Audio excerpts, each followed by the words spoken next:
Comrade সভাপতি, comrade আমার ছোট ছোট ভাই ও বোনেরা, তোমাদেরকে আমার পক্ষ থেকে আন্তরিক শুভেচ্ছা, অভিনন্দন, লাল সালাম জানাচ্ছি। তোমরা অত্যন্ত গুরুত্বপূর্ণ সময়ে আমাদের রাজ্যের রাজধানীর বুকে ছাত্রছাত্রীদের প্রাণকেন্দ্র কলেজ স্ট্রিটে তোমরা একটা জায়গায় হয়েছ। সারা ভারতবর্ষের মানুষ আজকে তাকিয়ে আছে ভারতবর্ষটা কোন দিকে যাবে, মানুষ কোন দিকে থাকবে, মানুষ কাদের পক্ষে থাকবে। সারা দেশের গরিব, খেটে খাওয়া, শ্রমজীবী, মেহনত করা মানুষ একটা দ্বিধাগ্রস্ত অবস্থায় আছে। তাদেরকে কে বা কারা সঠিক পথ দেখাবে? আমি মনে করি আজকে তোমরা এখানে যারা উপস্থিত হয়েছ, তোমরাই সারা ভারতবর্ষের পথ দেখাতে পারো। তোমরাই সারা ভারতবর্ষের মানুষকে বামপন্থার সঠিক লাইন দেখাতে পারো। তোমরাই সারা ভারতবর্ষের কৃষক, ক্ষেত মজুরদেরকে বলতে পারো তোমরা ওদের সঙ্গে আছো। কৃষক, ক্ষেত মজুর লড়াই করবে, তোমরা তাদের লড়াইকে আরেক ধাপ এগিয়ে নিয়ে যাবে, এই বিশ্বাস আমি রাখি। সেজন্যে তোমরা যারা আজকের এখানে এসেছো, তোমাদেরকে আমার পক্ষ থেকে আরেকবার অভিনন্দন, লাল সালাম জানাচ্ছি। তোমরা ইতিমধ্যেই জেনেছ এই সময়কালে সন্দেশখালিতে একটা বিরাট বড় বিস্ফোরণ ঘটেছে, বিরাট বড় বিস্ফোরণ ঘটেছে। নরেন্দ্র মোদীও শেষ পর্যন্ত দিল্লি থেকে চলে এসেছে কলকাতায়। নরেন্দ্র মোদী যেখানেই থাকছে সন্দেশখালির গল্প বলার চেষ্টা করছে। আর দিল্লিতে বসে নরেন্দ্র মোদীর আরেক সাথী ইরানি, তিনি বলছেন যে সন্দেশখালিতে যে ঘটনা ঘটেছে সেই ঘটনা হচ্ছে হিন্দু মহিলাদেরকে মুসলমানরাই রেপ করছে।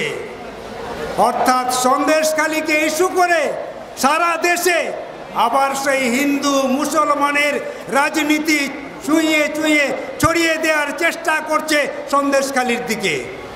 তোমরাই পারবে। সন্দেশখালিতে যে আজকের অগ্নিগর্ভ অবস্থা তৈরি হয়েছে, সন্দেশখালির সাধারণ খেটে খাওয়া মা বোনেরা, তাদের যে অত্যাচার করা হয়েছে তাদের উপরে, সেই অত্যাচারে তাদের যখন দেয়ালে পিঠ থেকে গেছে, ওরা যখন ঘুরে দাঁড়াতে পারছে না, নিজের ইজ্জত রক্ষা করতে পারছে না, তার সন্তানদেরকে স্কুলে পাঠাতে পারছে না, কাজ পাচ্ছে না, 100 দিনের কাজ বন্ধ, পঞ্চায়েতে কাজ নেই, তার ছেলের ভবিষ্যৎ কি হবে? দিনের পর দিন স্কুল বন্ধ, গ্রাম বাংলাতে স্কুলে শিক্ষক নেই। এই রকম প্রেক্ষাপটে দাঁড়িয়ে সে তার সম্ভ্রম রক্ষা করতে পারছে না। তখন তারা ঠিক করলো আর বিকল্প পথ নেই, তাদেরকে এগিয়ে যেতে হবে।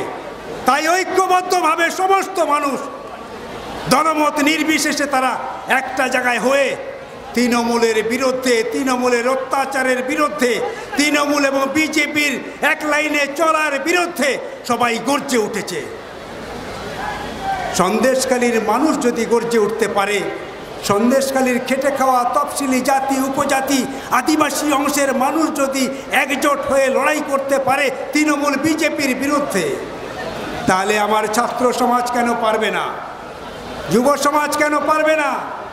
আজকে ছাত্র সমাজকে এই সন্দেশখালির মতন এক একটা ব্লকে, এক একটা এলাকায় অগ্নিগর্ভ হয়ে উঠতে হবে। ছাত্র সমাজই পারে সমাজটাকে পাল্টাতে, ছাত্ররাই পারে সমাজকে নতুন পথ দেখাতে। সেই ছাত্র সমাজের গলা টিপে মারার পরিকল্পনা হচ্ছে দিল্লি থেকে। এইটা আমাদের সকলকেই বুঝতে হবে। আমরা এখানে যারা এসেছি, আজকের আমরা ছাত্র সংগঠনে যারা নাম লিখিয়েছি, তোমাদেরকে এটা বুঝতে হবে দিল্লি থেকে কি কৌশলে রাজনীতিটা করা হচ্ছে। গ্রাম বাংলার দিকে তোমরা তাকিয়ে দেখো, প্রত্যেকটা গ্রামে যে সমস্ত স্কুলগুলো আছে সেই সমস্ত স্কুল বন্ধ হয়ে যাচ্ছে। বন্ধের যে তালিকা, সেই তালিকায় 1, 2, 3, 4 করে নাম লেখা হচ্ছে। গ্রাম বাংলার ছেলে মেয়েদের আর লেখাপড়া হবে না। ওরা এটাই চায়, গ্রাম বাংলার ছেলে মেয়েরা যত নিরক্ষর থাকবে, গ্রাম বাংলা থেকে আর আওয়াজ উঠবে না। গ্রাম বাংলার মা বোনেদের উপরে যদি অত্যাচার করা হয়, ওদের পেটের বাচ্চাটাকে যদি অপুষ্টির জায়গায় এনে দেওয়া যায়, তাহলে গ্রাম বাংলার মায়েরাও আমার দিকে মুখ খুলবে না। ওরা গ্রাম বাংলায় অপুষ্টির উপরে আঘাত করছে, ওরা গ্রাম বাংলার শিক্ষার উপরে আঘাত করছে। সেই গ্রাম বাংলার শিক্ষাকে তুলে ধরার জন্যে আন্দোলন এখান থেকেই করতে হবে তোমাদের। তোমরাই পারবে, এটা তোমাদের করতে হবে। আমার জীবনের একটা অভিজ্ঞতা তোমাদের বলি।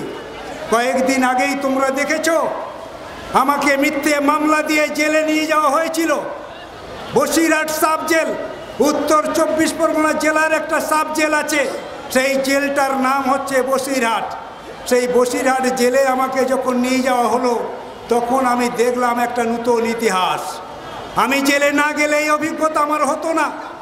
সেই জেলে 250-র বেশি বন্দি ছিল।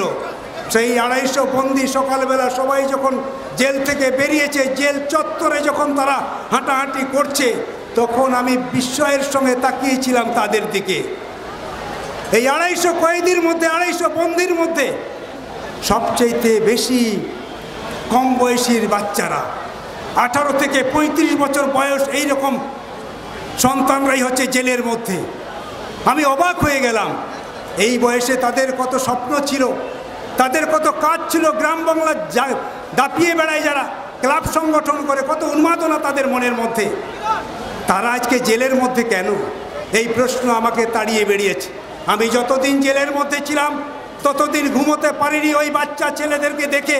এরা কেন জেলের মধ্যে আছে, এই প্রশ্ন আমাকে তাড়িয়ে বেরিয়েছে। সেই প্রশ্নের অনুসন্ধান করতে গিয়ে আমি যা বুঝলাম, তৃণমূলের রাজত্বে, তৃণমূলের বিরুদ্ধে কেউ মুখ খুললে সে থাকতে পারবে না জেলের বাইরে। তৃণমূলের নেতাদের বিরুদ্ধে মুখ খুললে কোনো ছাত্র যুবক তারা বাইরে থাকতে পারবে না, তাদেরকে জেলের মধ্যে থাকতে হবে। অর্থাৎ তৃণমূলের বিরুদ্ধে যারা মুখ খুলেছে তাদের সবাইকে জেলের মধ্যে ঢুকিয়েছে। অপরাধ, একটা গ্রামে বিচার হচ্ছে, সেই বিচারের যা সিদ্ধান্ত তৃণমূলের নেতা দিয়েছে তার বিরোধিতা করেছে ওরা।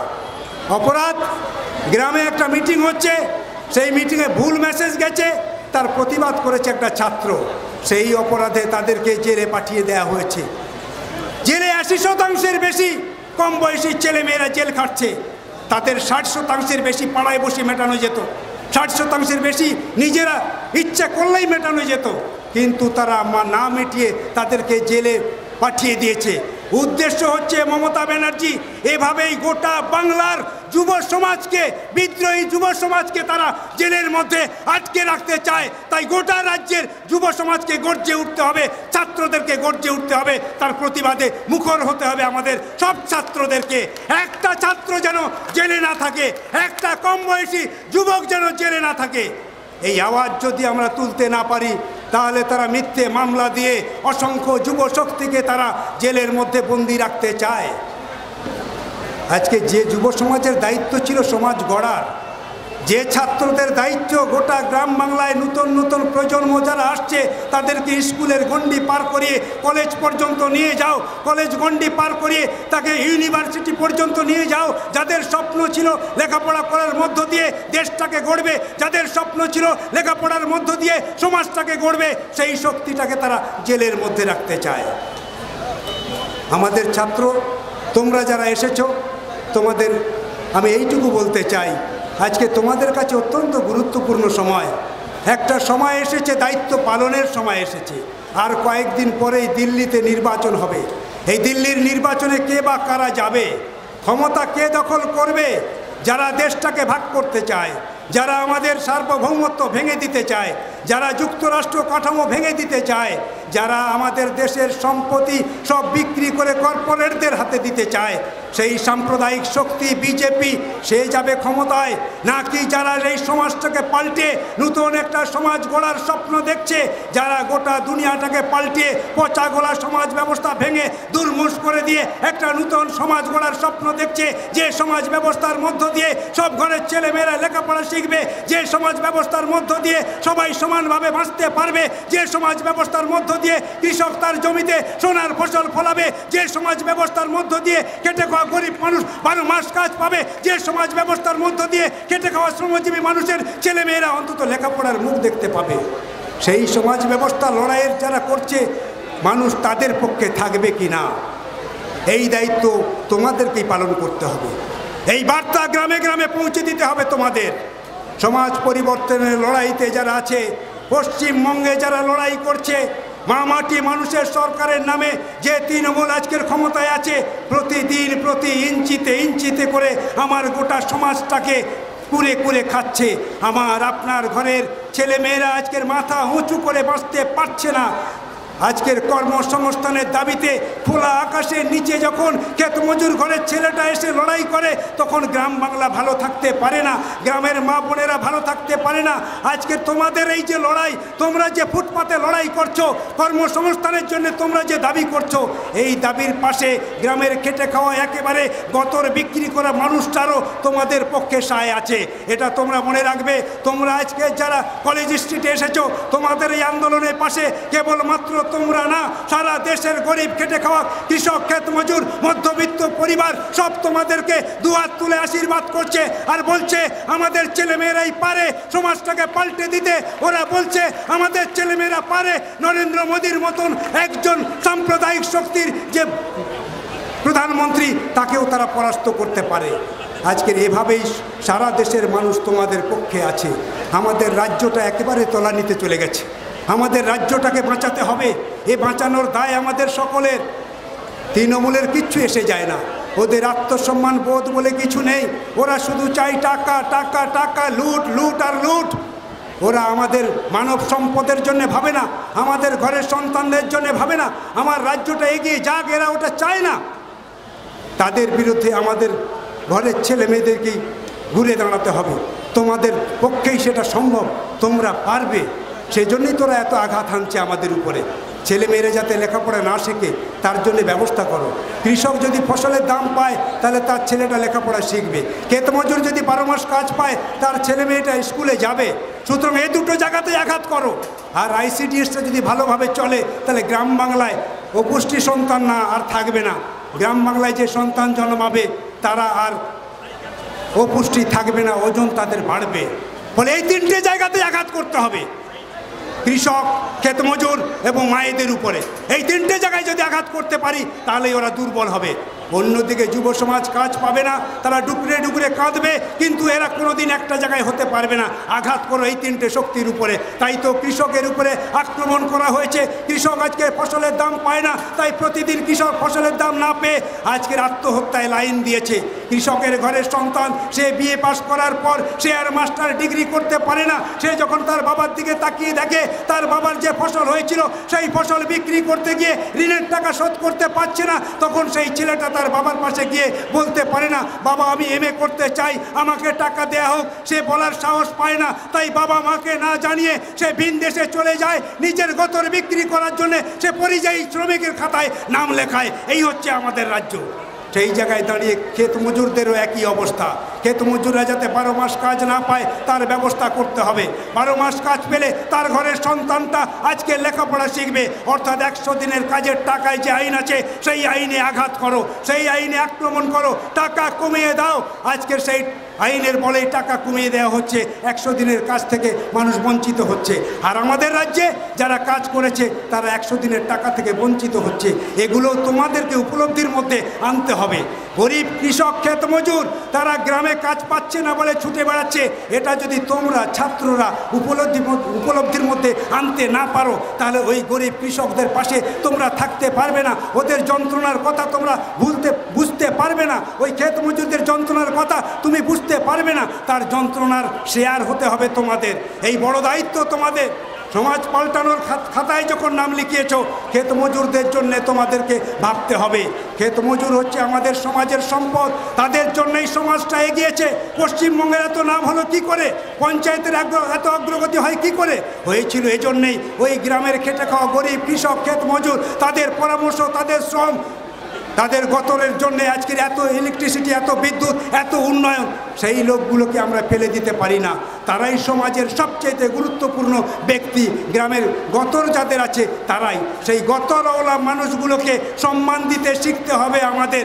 তাই যে গতরের উপরে আঘাত এসেছে সন্দেশখালীতে, সেই সন্দেশখালীর মানুষকে রক্ষা করার জন্যে না, সন্দেশখালীর ওই যে বিপ্লব, ওই যে আগুন জ্বলছে সেই আগুনটাকে সারা রাজ্যে ছড়িয়ে দিতে হবে, সারা দেশে এই খবর যাবে সারা রাজ্যে ছড়িয়ে দেওয়ার দায়িত্ব তোমাদেরকে নিতে হবে। সেই দায়িত্ব যদি তোমরা পালন করতে পারো তাহলে আজকের আমাদের পশ্চিমবঙ্গে মাটি মানুষের সরকার, মমতা ব্যানার্জির সরকার বিজেপির সঙ্গে যেভাবে সেটিং করে চলার চেষ্টা করছে তা মানুষ তাকে বরদাস্ত করবে না। আজকের সেই দায়িত্ব পালন করার সময় এসেছে আমাদের কাছে। আমি শেষ করব একটি কথা বলে তোমাদের কাছে, তোমরা এখানে যারা আছো সারা ভারতবর্ষের ইতিহাস তোমরা পড়াশুনো করার মধ্য দিয়ে বুঝতে পারছো। আমাদের দেশ যখন বিপদের মধ্যে তখন কর্পোরেটদের টাকা বেড়ে যায়, আমাদের দেশ যখন খুব বিপদের মধ্যে তখন আমাদের দেশের সম্পদ বিক্রি করে নরেন্দ্র মোদীর পকেট ভরে যায়। এই রকম একটা প্রেক্ষাপটে দাঁড়িয়ে আমাদের দেশটাকে জানতে হবে, আমাদের সমাজটাকে বুঝতে হবে। সেই দেশকে জানা এবং বোঝার সবচেয়ে বড় দায়িত্ব তোমাদেরকেই নিতে হবে, তোমাদের বাইরে এটা হয় না। ওরা চায় না আজকের ক্যাম্পাসে আজকের ছেলেমেয়েরা রাজনীতি করুক, ওরা চায় না কৃষক ঘরের ছেলেমেয়েরা এসে ক্যাম্পাসে রাজনীতি করুক। ওরা রাজনীতি মুক্ত ক্যাম্পাস বানানোর নাম করে আজকে নিজেদের মতন করে আমাদের ঘরের ছেলে মেয়েদেরকে শোষণ করার চেষ্টা করছে। আমরা বলি আমাদের ঘরের ছেলে মেয়ে কেন, গোটা দেশের সন্তানরাই ক্যাম্পাসেই তারা শিখবে, ক্যাম্পাসেই তারা রাজনীতি করবে। রাজনীতি না করলে, পড়াশুনো না করলে সে দেশটাকে ভালো করে চালাবে কি করে? দেশটাকে ভালো করে চালাতে গেলে লেখাপড়া চাই, আর লেখাপড়া শিখতে গিয়ে ক্যাম্পাসের ভিতর থেকেই তাকে রাজনীতিটা শিখতে হবে। ভালো রাজনীতিবিদ হতে গেলে ক্যাম্পাসেই তাকে রাজনীতি করতে হবে। ওরা চায় না এটা হোক, কারণ ওরা চায়, ওরা দেখে যে ক্যাম্পাসে রাজনীতি মানে ওই গ্রাম থেকে একেবারে শহরতলি থেকে উঠে আসছে যে সমস্ত গ্রামের সর্বহারা, আধা সর্বহারা কৃষক, ক্ষেত মজুর, তাদের পরিবারের ছেলেমেয়েরা এই ক্যাম্পাসে লেখাপড়া শিখছে, তারাই রাজনীতি করবে, দেশটাকে তারা চালাবে। তা আমরা মানতে পারি না, তাই তারা এটা চায় না। আমরা বলি যত বেশি লেখাপড়া শিখবে, যত বেশি রাজনীতি বুঝবে, তত বেশি দেশটাকে জানবে। তাই লেখাপড়া শিখেই আমার আপনার ঘরের ছেলেমেয়েরা দায়িত্ব পালন করবে দেশ পরিচালনা করার জন্যে, তবেই তো দেশটা ঠিকঠাক চলবে। দেশটা ঠিকঠাক চালাতে গেলে এটা দরকার। আজকের এই যে সাম্প্রদায়িকতা কে আটকাবে? জাতিভেদ কে আটকাবে? বিভাজন কে আটকাবে? হিন্দু মুসলমান কে আটকাবে? তাহলে শিক্ষিত যুব সমাজ, ছেলে মেয়েরাই, ছাত্ররাই, তারাই বুঝবে, তারাই আটকাতে পারে এটা। সেই জন্য তাদের বড় দায়িত্ব এটা হচ্ছে নরেন্দ্র মোদীকে চ্যালেঞ্জ দেওয়ার সময় এসেছে তোমাদের কাছে, সেই কাজ তোমাদেরকে করতে হবে। আমি শেষ করব তোমাদেরকে অভিনন্দন জানিয়ে। আমি বলি আমাদের সামনে যে বিপদ, সেই বিপদ থেকে রক্ষা এমনি এমনি পাবে না তোমরা। নরেন্দ্র মোদী, বিজেপি, তৃণমূল আমাদের রাজ্যে যেভাবে চলছে তাতে আটকানো বড় বিপদ। আমরা যদি কেউ ভাবি একজনকে আটকে আরেকজনকে ছাড়বো, পারবো না। দুজনকেই আটকাতে হবে। একটা হচ্ছে গরু আর একটা হচ্ছে ঘাস। আমাদের রাজ্যে ঘাস থাকলে গরু আসবে। আমাদের রাজ্যের ঘাস যেদিন থেকে এসেছে সেদিন থেকে গরু আসা শুরু করেছে। গরু ছিল না আমাদের রাজ্যে, আমাদের রাজ্যে ঘাস যেদিন আসলো সেদিন থেকে গরু আসা শুরু করেছে। তাহলে ঘাস থাকলে গরু থাকবে। ঘাস এবং গরুর মধ্যে একটা সম্পর্ক আছে, সেই সম্পর্ক ভাঙতে হবে। ঘাস একেবারে গোড়া থেকেই তুলে ফেলতে হবে। ঘাস গোড়া থেকে তুলে ফেললে গরু আটকাবে, আর গরুকে আটকাতে গেলে ঘাস এবং গরু এই দুটো শক্তিকে পরাস্ত করার জন্য আমাদেরকেই মাঠে নামতে হবে। সেই কাজ তোমরাই পারবে। তোমাদেরকে অভিনন্দন, লাল সালাম জানাচ্ছি। তোমরা ফিরে যাও গ্রাম বাংলায়, ফিরে গিয়ে এই কাজ করবে, এই প্রত্যাশা জানিয়ে তোমাদের সকলকেই আরেকবার অভিনন্দন জানিয়ে আমার কথা শেষ করলাম। ইনকিলাব জিন্দাবাদ, বামফ্রন্ট ঐক্য জিন্দাবাদ। তোমাদের সংগঠনকে অভিনন্দন, লাল সালাম।